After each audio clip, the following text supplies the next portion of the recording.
안녕하세요. 반갑습니다. 이 법과 정치 수업 전반전에는 레파트 책을 기준으로 정치 제도가 다수제냐 아니면 합의제냐 두 가지 부류의 모형으로 분류될 수 있고 10가지 정치 제도를 통해서 각 국가들의 정치 제도의 특성들을 공부를 했었죠. 그래서 어떤 국가들은 다수제 모형에 가깝고 그리고 어떤 국가들은 이제 합의제 모형에 가까운데 레이파트에 의하면 다수제에 비해서 합의제가 여러 가지 측면에서 더 우수하다는 그런 경험 분석 결과를 보여줬죠.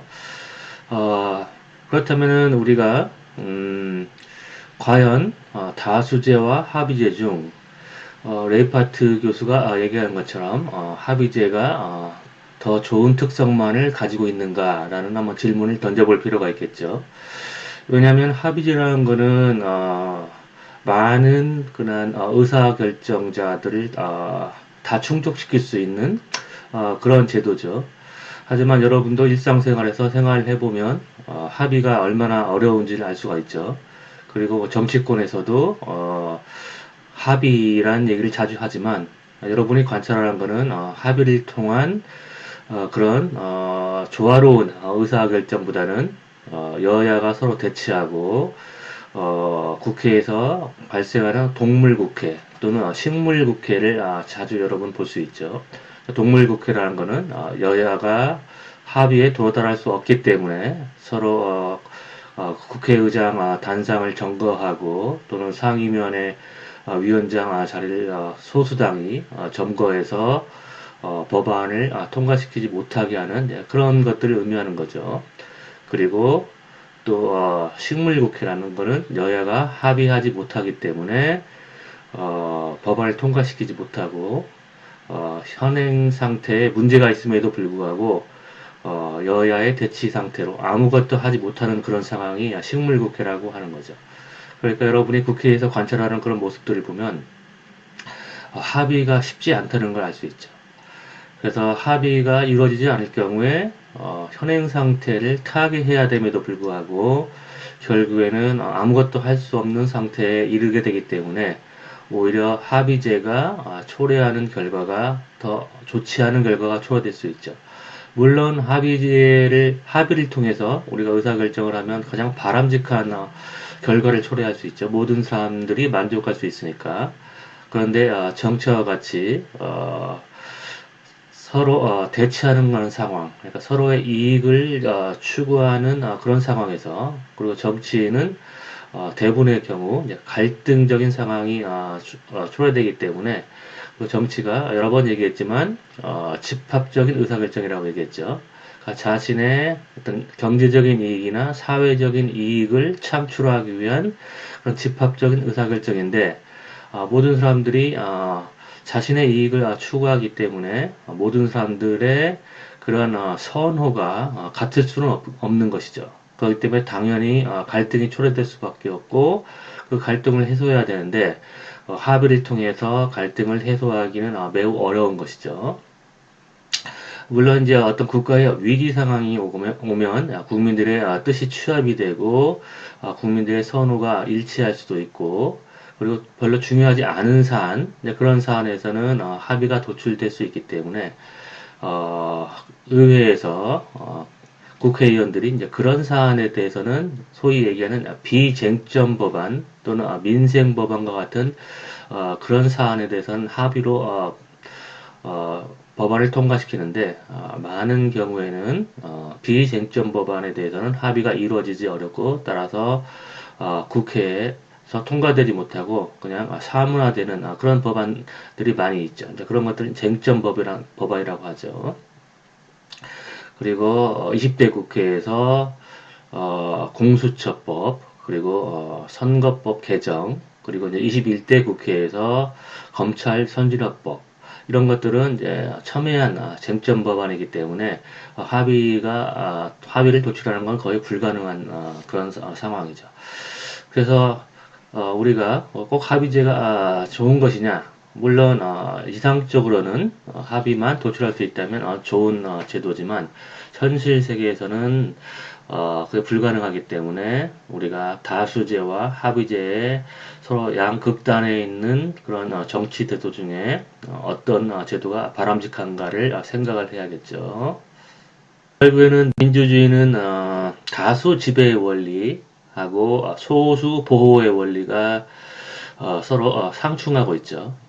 그러니까 다수가 지배하기 위해서는 효율적인 결정이 이루어져야 되는데 다수에 의한 결정이 이루어져야 되는데 그러다 보면 소수들의 권익을 침해할 수 있죠. 그렇다고 또 소수의 권익을 침해하기 위해서 소수에게 거부권을 주게 되면 다수가 내릴 수 있는 결정이 없어지게 되는 거죠. 그렇기 때문에 이 다수 지배의 원리와 소수 보호의 원리 중에서 어떤 원리를 더 충실하게 수행해야 되는가, 그리고 다수의 원리가 적용된다면 어느 정도의 다수의 원리가 적용돼야 하며 또 다수의 크기가 다를 수도 있죠. 사안에 따라서 어떤 경우에는 압도적인 다수가 형성될 수도 있고 어떤 경우에는 가까스로 다수가 형성될 수가 있죠. 그렇기 때문에 이런 서로 다른 다수의 규모를 반영할 수 있는 그런 정치 체제가 바람직하다고 할 수 있겠죠. 그래서 이 책에서 내가 시도하고자 했던 것은 어떤 정치 제도가 과연 다수의 뜻을 반영하면서 소수를 보호할 수 있는 그런 시스템인가, 그리고 다수의 규모에 따라서 그 다수의 규모를 반영할 수 있는 의사결정을 만들어낼 수 있는가, 그냥 그런 고민의 산물이 누가 누구를 대표할 것인가, 이 책에서 내가 이제 다루고자 했던 거예요. 그래서 그와 같은 이제 결론에 도달하기 전에 우리가 정치제도가 무엇인지, 그리고 이 최적한 의사결정 방식이 무엇인지 이제 이런 내용을 이해하고 넘어가야겠죠. 그래서 수업 초반부에 정치가 무엇인가에 대해서 설명을 했었죠. 뭐 다시 짧게 얘기하면 정치란 어떤 사회적인 가치, 그 사회적인 가치란 어떤 경제적인 부, 그리고 또 사회적인 지위, 그런 거를 재분배하기 위한 집합적 의사결정이라고 했죠. 그러니까 여러분도 친구들끼리 모여서 여러 가지 결정을 하죠. 예를 들어서 뭐 점심을 먹고 식당에 가서 어떤 음식을 먹을 것인가. 물론 이제 따로따로 가서 자기가 원하는 음식을 먹으면 되는지만 혼자 혼밥을 하기 싫을 경우에 이제 같이 먹는 게 좋겠죠. 그럴 때 어떤 학생은 뭐 중식을 먹고 싶고 어떤 학생은 한식을 먹고 싶은데 집합적으로 의사결정을 하게 되면 자신이 원치 않는 결과가 초래되고 또 그 결과를 따라야 되기 때문에 수능 비용이 발생한다고 얘기를 했죠. 하물며 친구들끼리 모여서 점심을 먹는 의사결정도 수능 비용이 발생하는데 국가에서 만드는 주요 정책들은 어마어마한 수능 비용을 초래하게 되는 거죠. 예를 들어서 뭐 조세 정책, 부동산 정책, 뭐 그 다음에 교육 정책. 그래서 진보 정당이 집권하는가 보수 정당이 집권하는가에 따라서 국가의 정책이 달라지고 그 정책 결과에 따라서 진보를 지지하는 유권자와 보수를 지지하는 유권자는 막대한 수능 비용을 초래하게 되는 것이죠. 그래서, 근데 이제 대부분, 민주주의 국가에서는, 다수결로 의사결정을 하고, 하지만 이제 권위주의 국가나 아니면 뭐, 여러분 일상생활에서 만약에 선후배가 만났을 때, 내리는 결정은, 선배가, 이런, 위계적인 결정을 하기도 하고, 그리고 뭐, 가족에서도 주로 이제 부모님이 의사결정을 하죠. 그리고 또 회사에서도 직장 상사가 이제 의사결정을 하죠. 이런 이제 위계적인 결정은 신속하게 이제 결정이 만들어지지만, 결정을 내리는, 말하자면 독재자의 뜻을 따르지 않는, 많은 사람들이, 원치 않는, 결정이 내려졌을 때, 막대한 수능 비용이 초래되게 되는 것이죠. 그 다음에 이제 두 번째 방식은 이제 무작위적 의사결정 방식이죠. 친구들끼리 모여서 뭐 사다리를 탈 수도 있고, 또는 가위바위보를 할 수도 있고, 또는 뭐 추천 방식으로 의사결정을 할 수도 있죠. 뭐 엄밀하게 말하면 이제 가위바위보는 완벽하게 무작위적인 의사결정 방식은 아니죠. 왜냐하면 이 가위바위보를 또 잘하는 사람이 있기도 하니까. 그렇기 때문에 이제 무작위적인 의사결정 방식은 어떻게 보면 가장 공평한 의사결정 방식이죠. 왜냐하면 자신이 의사결정자가 될 수 있는 기회가 동등하게 주어지기 때문에 그런 것이죠. 근데 무작위적인 의사결정의 단점은 결정을 내리는 사람들의 선호가 매우 이질적인 그런 선호를 가진 사람이 있을 경우에 많은 사람들이 그 결정을 따라야 되기 때문에 치러야 되는 수능 비용이 굉장히 크다고 볼 수가 있는 것이죠. 그러니까 모든 사람들에게 동등한 기회가 주어지지만 의사결정 중에 한 명이 다른 사람들과 매우 동떨어진 그런 선호를 가지고 있을 경우, 예를 들어서 친구들끼리 모여서 식사를 하러 가는데 어, 대부분의 학생들이 좋아하는 음식은 다 비슷하죠. 근데 한 학생이 뭐 한국 사람이 먹기 어려운 그런 음식을 선호해서 뭐 예를 들어 가지고 뭐 보신탕을 먹으러 가자고 했을 때 나머지 학생들은 보신탕을 먹지 못하는 학생은 이제 그 결정을 따라야 되기 때문에 커다란 수능 비용을 부담하게 되는 거죠. 그처럼 이제 추첨이나 사다리 같은 그런 무작위적인 의사결정 방식은 공평한 기회를 준다는 장점은 있지만 최종 결정권자가 대다수로부터 매우 동떨어진 의사결정을 할 수 있기 때문에 그런 문제점을 가지고 있는 것이죠. 그 다음에 이제 다수결 의사결정 방식이 있는데, 이제 다수결에는 단순 다수제, 그러니까 과반수를 확보하지 않아도 최다 득표를 한 사람의 결정이 최종 결정으로 만들어지는 것이죠. 그 다음에 과반수제는 어떠한 결정이 내려지기 위해서는 절반을 넘는 사람들이 동의를 해야 되는 것이죠. 그 다음에 초다수제는 뭐 예를 들어서 3분의 2, 그러니까 대통령의 거부권을 기각하기 위해서는 3분의 2가 필요하죠. 헌법을 개정할 때는 3분의 2라는 까다로운 조건이 필요하죠. 왜냐하면 헌법에는 국가의 운영 규칙에 관한 내용과 그 다음에 국민들의 어쨌든 기본권에 관한 내용들을 담고 있기 때문에 그와 같은 의사결정, 그와 같은 매우 중요한 의사결정을 할 때는 단순히 이런 과반수 정도로 의사결정을 해서는 안 된다는 거죠. 더 많은 사람들이 동의를 해줘야지 그와 같은 중요한 결정을 할 수 있다는 것이죠.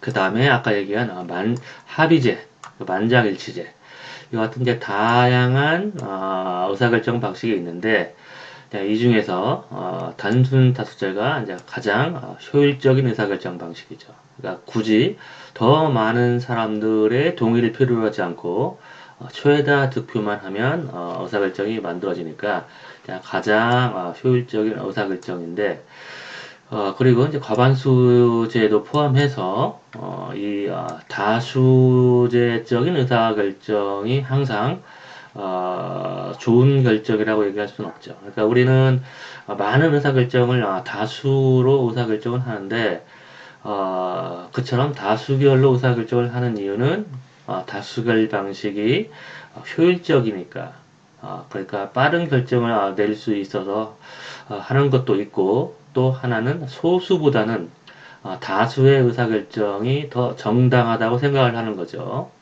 하지만 다수가 항상 올바른 결정을 내리는 건 아니죠. 많은 부분 어리석은 결정을 내리기도 하고 예를 들어서 한국에서 이제 역대 대통령 선거가 있었는데 한국의 국민들이 뽑은 대통령이 감옥에 가 있는 경우도 있죠. 이제 그 얘기는 뭐냐면 그 당시의 의사결정이 올바른 의사결정이 내려지지 않았다는 걸 의미하는 것이죠. 그리고 또, 뭐, 왕따 같은 것도 이제 소수의 학생을, 많은 사람들이 집단적으로 이제 괴롭히는, 그런, 현상이죠. 그리고 이제 과거에, 뭐, 나치 정당이, 과반수의 지지를 얻어서, 정권을 가지게 됐던 것이죠. 그래서 많은 다수의 결정이 항상 올바른 결정을 하는 건 아니기 때문에 그리고 또 뭐 우리의 일상생활에서 항상 소수에 속할 수밖에 없는 그런 집단이 있죠. 예를 들어서 요즘에 이제 다문화 가족이 많이 한국에서도 형성이 됐고 그런데 이제 우리가 의사결정을 할 때는 그런 다문화 가족의 그런 입장을 반영하기가 어려운 그런 인구 구조를 가지고 있고 또 여러분들이 이제 수업 끝나고 뭐 친구들끼리 모여서 식사를 먹으러 갈 때 유학생이 있는 경우 외국에서 온 유학생이 있는 경우 특히 이슬람 지역에서 온 유학생들은 돼지고기를 먹을 수가 없죠. 그런데 여러분이 뭐 삼겹살을 먹으러 간달지 그렇게 되면 그 학생은 친구들과 같이 식사를 할 수 없게 되기 때문에 막대한 수능 비용을 치르게 되는 거죠. 그처럼 항상 소수에 속할 수밖에 없는 집단들이 있죠. 이제 한국의 경우는 이제 영남과 호남이 있는데 호남의 인구 구조가 영남에 비해서 2분의 1 수준이기 때문에 어, 호남에서 지도자가 나오기는 매우 어려운 상황이죠. 실제로 호남과 영남 유권자의 인구 비례를 살펴보면 호남 유권자의 비율이 한 10% 정도 돼요. 영남 유권자의 비율이 25%. 조금 더 구체적으로 살펴보면 부산 유권자의 인구 비율이 한 7%, 대구가 5%, 그 다음에 울산이 약 2%, 그리고 경북이 5.3, 경남이 6.5, 합치면 한 25.7%를 차지하는데, 호남의 경우에 광주가 한 2.7%, 그 다음에 전북이 3.6%, 전남이 3.7%. 그러니까 영남 유권자의 비율이 호남보다 2.5배 정도 많기 때문에 호남에서 예를 들어서 민주당을 지지하는 비율이 영남에 비해 상당히 높다고 하고 또 호남민들이 많이 다른 지역으로 이제 이주를 했다고 하더라도 호남 지역에서 이제 대통령이 당선될 가능성은 크지 않은 거죠. 그러니까 지난번에 이제 이낙연 후보와 이재명 후보가 당내에서 경쟁했을 때도 이제 그와 같은 어떤 전략적인 고려가 있었던 거죠. 타 지역 사람들의 어떤 전략적인 고려가 있었던 것이고 그래서 이 다수결이란 거는 항상 소수에 속할 수밖에 없는 집단과 항상 다수에 또 속할 수밖에 없는 집단이 나뉘기 때문에 항상 공정한 의사결정을 초래하는 건 아니다라는 것이죠. 하지만 다수결이 많이 사용되는 이유는 첫 번째는 효율적이다. 그리고 소수보다는 다수의 결정이 더 나을 것이다 라는 그런 규범적인 판단 때문에 그런 것이죠. 그렇다면 최적한 의사결정 방식은 무엇이냐? 조금 전에 이제 수능 비용에 대해서 얘기했는데 수능 비용은 최종적인 의사결정이 만들어졌을 때 이제 치러야 되는 비용, 그 결정을 원치 않는 사람들이 치러야 되는 비용이 수능 비용이라고 얘기했고, 그 다음에 아까 합의제 그리고 만장일치제에 대해서 얘기하면서 이와 같은 의사결정 규칙은 최종적인 결과를 도출하는데 많은 시간과 노력이 들어간다고 얘기했죠. 그래서 그걸 이제 거래 비용이라고 하는데, 그러니까 의사결정에 동의를 필요로 하는 사람들의 이제 비율이 증가하면 증가할수록 그걸 X축이라고 놨을 때 의사결정에 동의를 필요로 하는 사람들의 비율 그러니까 합의제는 이제 100%의 동의를 필요로 하죠. 이 독재 같은 경우에는 뭐 거의 0%에 가깝다고 얘기할 수 있겠죠. 물론 이제 의사결정 집단의 규모가 작은 경우 3명이 의사결정을 할 때 한 명의 독재자가 의사결정을 하면 3분의 1이지만 이런 국가적인 의사결정처럼 그런 큰 집단의 의사결정은 4천만 명 중에 한 명이니까 4천만 분의 1은 거의 0%라고 얘기할 수 있겠죠. 그래서 X축은 의사결정을 도출하는데 동의를 필요로 한 사람들의 비율, 그 다음에 Y축은 의사결정 비용인데 그게 수능 비용과 그 다음에 거래 비용의 합이라고 얘기할 수 있겠죠. 수능 비용은 더 많은 사람들의 동의를 필요로 할수록 수능 비용은 줄어들겠죠. 이렇게. 그리고 반대로 많은 사람들의 동의를 필요로 할수록 거래 비용 그거는 이렇게 증가하겠죠. 그래서 이 두 비용의 이제 합을 이제 의사결정 비용이라고 부르는 거죠. 그렇다면은 뷰캐넌하고 튤락 이라는 학자가 이 수능 비용과 거래 비용의 합을 최소화시키는 그런 의사결정 방식이 이제 가장 이상적이라고 얘기를 했어요. 쓰려면 오래 걸리긴 하지만 Buchanan, 뷰캐넌은 털락 Tullock 그래서 동의의 산술이라는 그런 저서에서 이 두 비용의 합, 즉 이렇게 되겠죠. 두 비용 곡선을 합치면 그래서 이 부분에 해당하면 거래 비용은 이 정도쯤 되고 그 다음에 수능 비용은 이 정도쯤 되니까 이 두 비용 A 부분과 그 다음에 B 부분을 합치면 A 플러스 B가 이 정도쯤 되겠죠. 그래서 이 두 비용의 합을 나타내는 곡선은 이렇게 되겠죠. 이렇게. 그렇다면 이 중간 지점, 이 지점에서 두 비용의 합이 최소화되겠죠. 뒷부분에서 조금 더 자세하게 설명하겠지만 그렇다면 이 의사결정 비용이 의사결정 비용에 어떤 변수들이 영향을 미치느냐. 첫 번째, 이제 사안의 중요성. 아까도 헌법을 바꿀 때는 매우 중대한 사안이기 때문에 단순한 과반수만으로는 바꾸는 건 무리가 있다. 그렇게 얘기를 했죠. 왜냐하면 헌법은 국가 운영의 규칙에 관한 법이고 국민들의 인권에 관련된 법이기 때문에 예를 들어서 여러분이 친구들끼리 모여서 뭐 점심 식사를 무엇을 먹을 것인가 이제 그런 의사결정은 그렇게 중요하지 않은 결정이죠.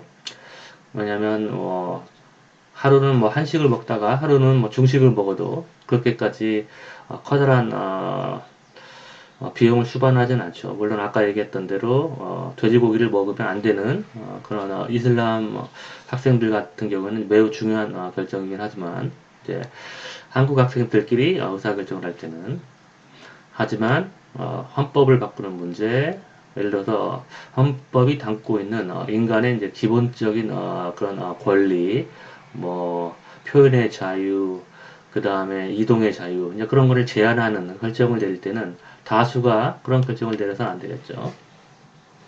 그럴 경우에 이제 수능 비용이 증가하게 되죠. 사안이 매우 중요한 그런 내용에 대해서는 수능 비용이 증가하게 되니까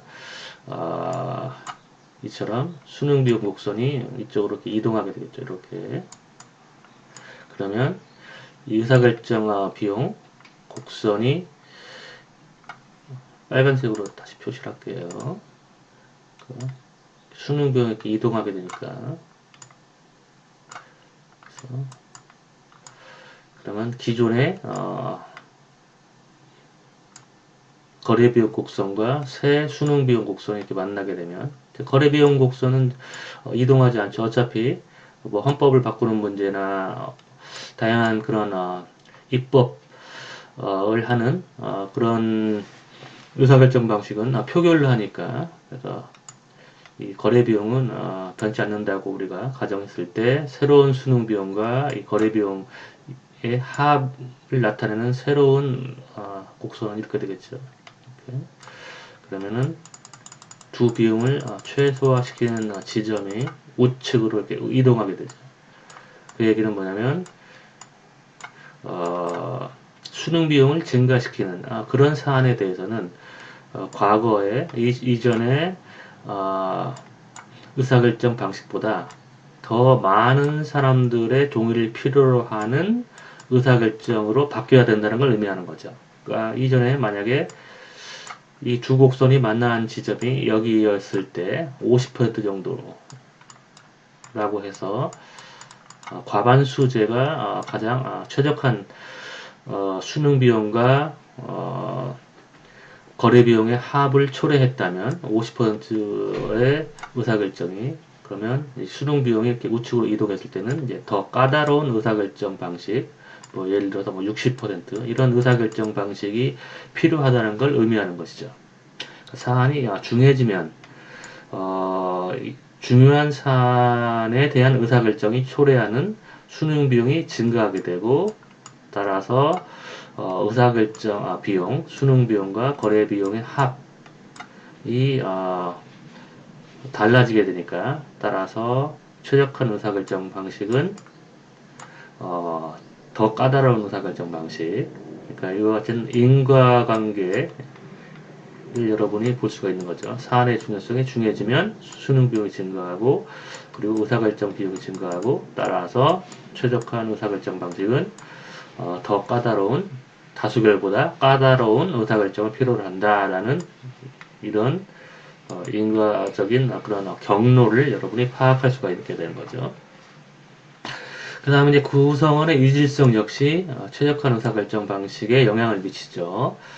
아까도 얘기했지만 한국 학생들끼리 모여서 의사결정을 할 때는 서로 입맛이 비슷하니까 선호가 비슷하죠. 그렇기 때문에 다수결로 의사결정을 해도 그 의사결정으로부터 소외된 소수가 치러야 되는 수능 비용은 크지 않죠. 하지만 지금은 다문화 가족들이 많이 형성되고, 그 다음에 어떤 경제적으로도 양극화가 심화되면서, 그러니까 문화적인 그런 다양성, 그 다음에 경제적인 양극화 때문에 구성원들의 선호가 매우 다양하게 바뀌고 있죠. 그래서 그러한 경우에는 수능 비용이 또 증가하게 되는 거죠. 그러니까 구성원들의 생각이 더 달라지니까 수능 비용이 증가하게 되고, 따라서 의사결정 비용이 증가해서 더 까다로운 의사결정을 해야 되는 거죠. 그러니까 미국에서는 한국보다 매우 까다로운, 그리고 소수를 보호할 수 있는 다양한 제도적인 거부권 행사자를 가진 그런 정치제도를 가지고 있다고 얘기를 했었죠. 수업 전반부에. 이제 그 이유가 미국은 이민자들로 모여진 국가이고, 또 다인종 국가이고, 또 어떤 종교적인 그런 문제도 가지고 있죠.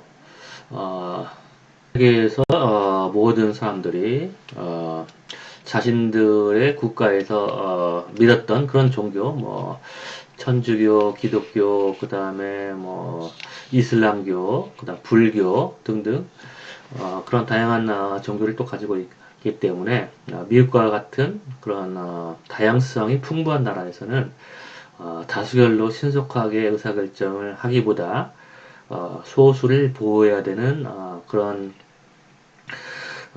상황에 놓여 있기 때문에 매우 까다로운 의사결정을 가지고 있는 것이죠. 그래서 이 정치제도는 조금 전에 얘기했듯이 이 다수 지배와 소수 보호의 그 두 원리를 우리가 생각하면서, 이 두 원리가 서로 상충하기 때문에 다수가 지배하게 되면 소수의 권익을 침해하고, 소수가 막강한 수능 비용을 치러야 되는 거죠. 그렇다고 또 소수를 지나치게 보호하게 되면 거래 비용이 초래되게 되고 다수가 형성되어 있음에도 불구하고 다수의 뜻을 반영할 수 없게 되는 거죠. 그래서 이 두 가지 원리 중에 어떤 원리를 더 중시해야 되는가? 조금 전에 얘기했듯이 국민들의 선호가 매우 이질적일 경우에는 소수 보호의 측면을 강화시켜야 되고 또 중요한 그런 사안에 대한 결정은 소수 보호가 더 중시된다고 얘기를 했었죠. 법의 전반부에 거부권 행사자에 대해서 배웠죠. 그래서 각 국가마다 예를 들어서 행정부, 입법부, 사법부를 독립시킬 것인지 그런 대통령제의 국가들도 있고 또 어떤 국가에서는 의회제를 채택해서 다수의 그런 입장을 효율적으로 반영할 수 있게 하는 그런 양당 의회제를 채택하기도 하는 것이죠. 그래서 레이파트가 얘기했던 다수제냐, 그 다음에 합의제냐, 그와 같은 구분이 바로 이 다수 지배의 원리와 소수 보호의 원리 중에 어떤 원리를 더 중시할 것인가, 또 어떤 원리를 더 반영할 수 있도록 정치제도를 설계할 것인가의 그런 문제인데, 레이파트 교수는 소수 보호를 더 중시하는 그런 정치제도를 가지고 있는 국가들이 여러 측면에서 더 우월한, 더 바람직한 결과를 이제 초래한다고 얘기를 했었던 것이죠. 근데 이제 이 거부권 행사자는 이제 제도적인 거부권 행사자와 정파적인 거부권 행사자가 있다고 얘기했었죠. 제도적인 거부권 행사자는 이제 제도적으로 마련된 어떤 기관들, 거부권을 가진 기관들을 얘기하는 거죠. 미국의 시스템에서 행정부, 입법부, 사법부, 그리고 입법부도 상원과 하원으로 나눠서 서로가 거부권을 행사할 수 있도록 하고, 그 다음에 조금 전에 얘기했듯이 상원과 하원이 서로 이제 거부권을 행사할 수 있고, 그리고 이 상원과 하원을 구성할 때 똑같은 방식으로 이제 구성하면 상원의 입장과 하원의 입장이 비슷해지겠죠. 하지만 상원과 하원의 입장을 서로 다르게 하기 위해서 이들의 의원들을 선발하는 방식이 이제 달라지는 것이죠. 하원은 2년마다 선발하도록 해서 2년마다 변하는 그런 다수의 여론들을 담아낼 수 있도록 하고, 상원의 경우에는 3분의 1씩만 선발을 해서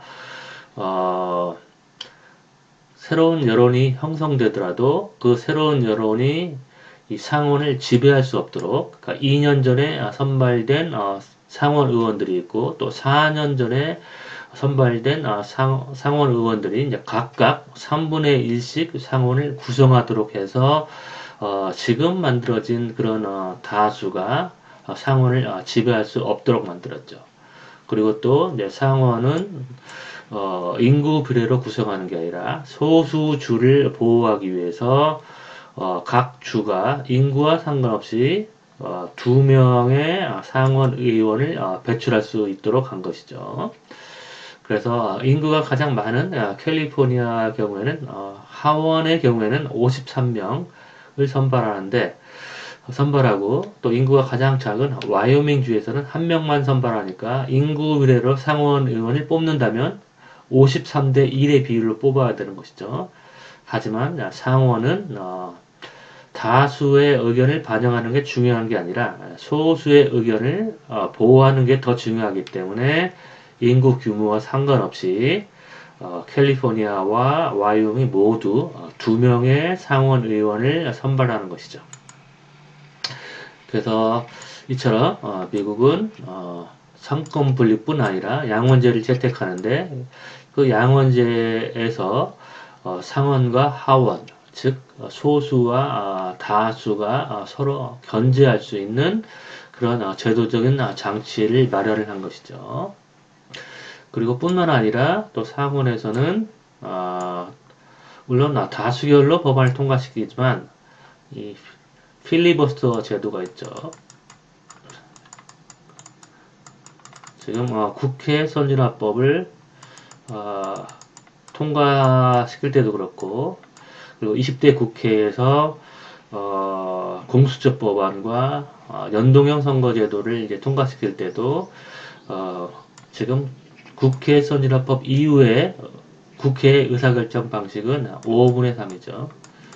왜냐하면 이제 필리버스터를 소수당도 할 수 있고, 그 필리버스터를 통해서 다수당에 의한 그런 입법을 저지할 수 있으니까. 하지만 한국의 경우에는 이 필리버스터 제도가 사실은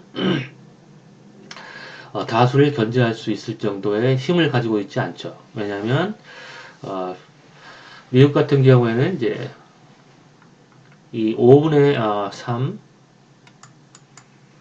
5분의 3의 지지가 있으면, 5분의 3의 지지가 있으면 이 필리버스터를 종결할 수 있고, 한국도 마찬가지로 5분의 3의 지지가 있으면 필리버스터를 종결할 수 있죠.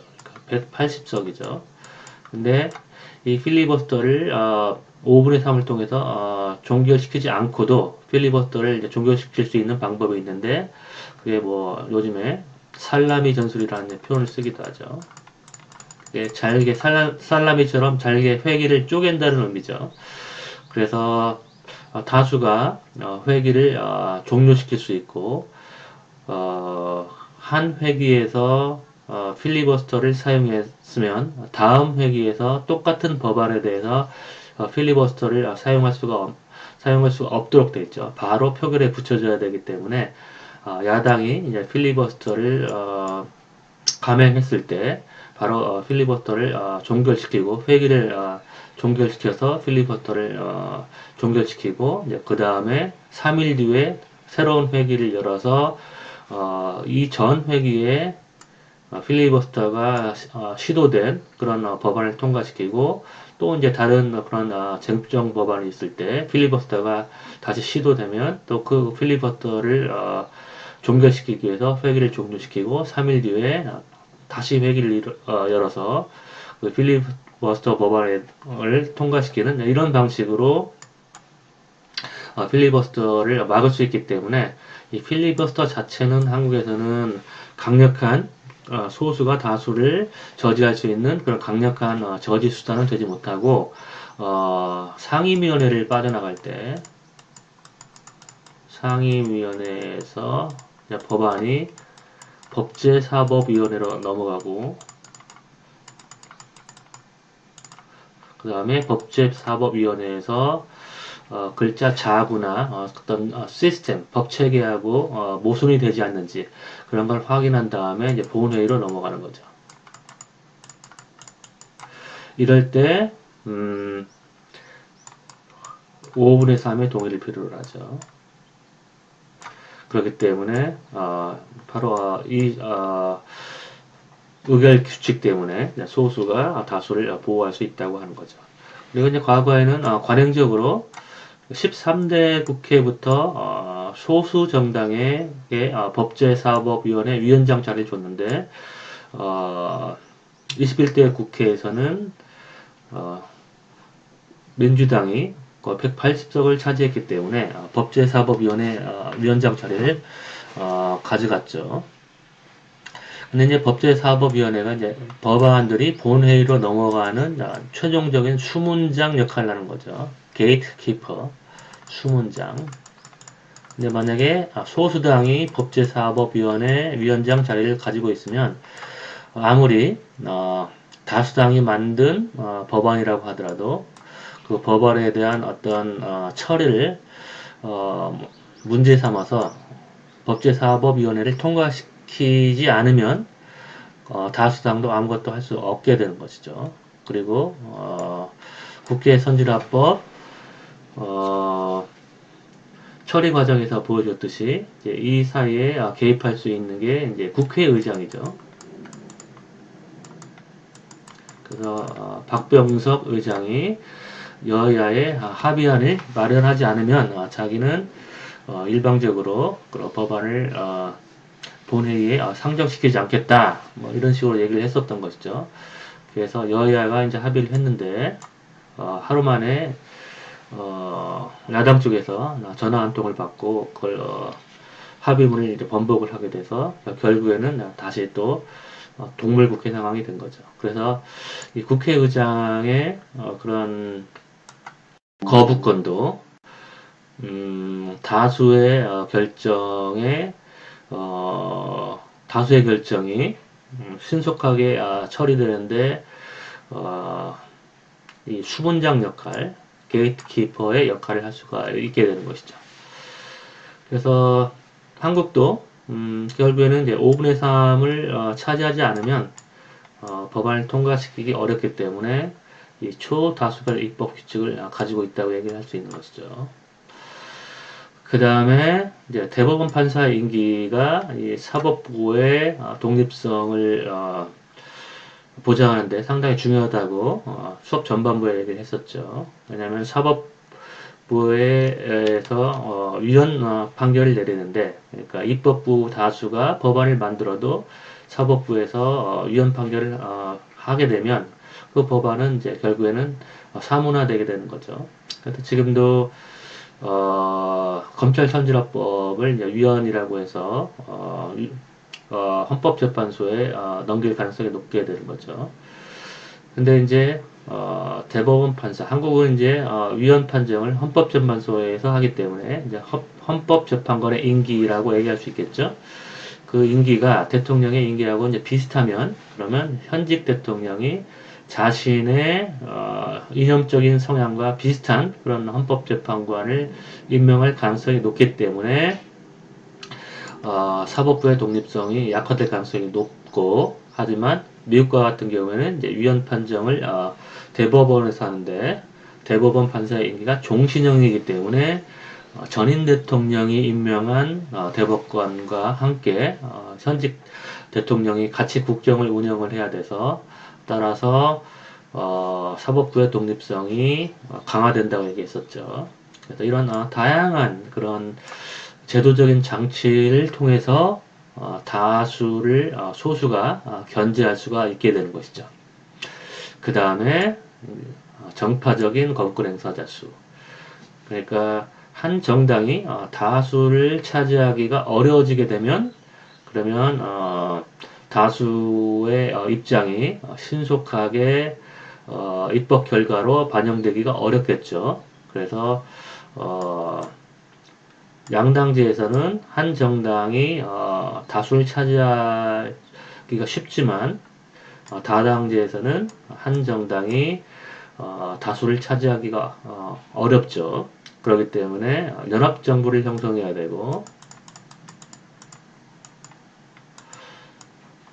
이 연합정부에 참가한 정당들이 거부권을 가지고 있어서 연합정부에 참가한 정당들 중 어떤 한 정당이라도 정부 정책에 반대하게 되면 그 정부는 실각하게 되고, 다시 선거를 치러서 새 정부를 꾸려야 되는 것이죠.